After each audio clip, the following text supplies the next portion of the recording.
ভারতের সাথে বাংলাদেশের সম্পর্ক কিভাবে নতুনভাবে নিরূপণ হবে এটা ঠিক না হওয়া পর্যন্ত তারেক রহমান ভারতে যেতে পারবে না।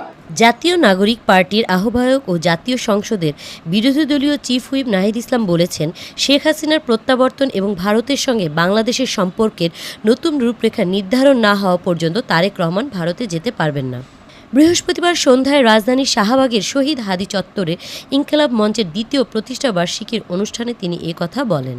ভারত যদি বন্ধুত্বের কথা বলতে আসে তাহলে শেখ হাসিনাকে এবং ওসমান হাদির খুনিদেরকে ফেরত পাঠিয়ে সীমান্তে হত্যাকাণ্ডের মীমাংসা করে বাংলাদেশের নদীর পানি ন্যায্য হিস্সা নিশ্চিত করে তারপরে বন্ধুত্বের কথা বলতে হবে।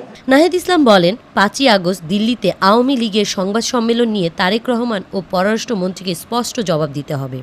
তার দাবি, দিল্লিতে আওয়ামী লীগের ওই সংবাদ সম্মেলন ভারতের প্রত্যক্ষ বা পরোক্ষ সমর্থনেই হয়েছে। তাই এটিকে শুধু শেখ হাসিনার বক্তব্য হিসেবে দেখলে ভুল হবে। এর সঙ্গে ভারতেরও অবস্থানও জড়িত।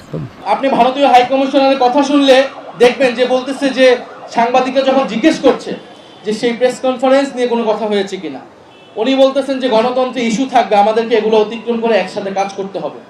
তার মানে শেখ হাসিনার দিল্লিতে আশ্রিত অবস্থায় থাকা, সেখানে প্রেস কনফারেন্স করা, ওসমান হাদির খুনিদেরকে ভারতে থাকা, সেটা কেবলমাত্র একটা ইস্যু।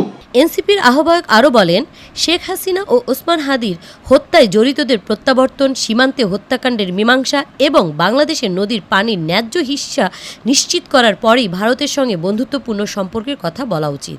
অনুষ্ঠানে বিভিন্ন রাজনৈতিক ও সামাজিক সংগঠনের নেতাকর্মীরা উপস্থিত ছিলেন। প্রত্যাবর্তন এবং ভারতের সঙ্গে বাংলাদেশের সম্পর্কের নতুন রূপরেখা নির্ধারণ না হওয়া পর্যন্ত তারেক রহমান ভারতে যেতে পারবেন না। তারেক রহমান ভারতে সফর করা একেবারেই অনুচিত হবে।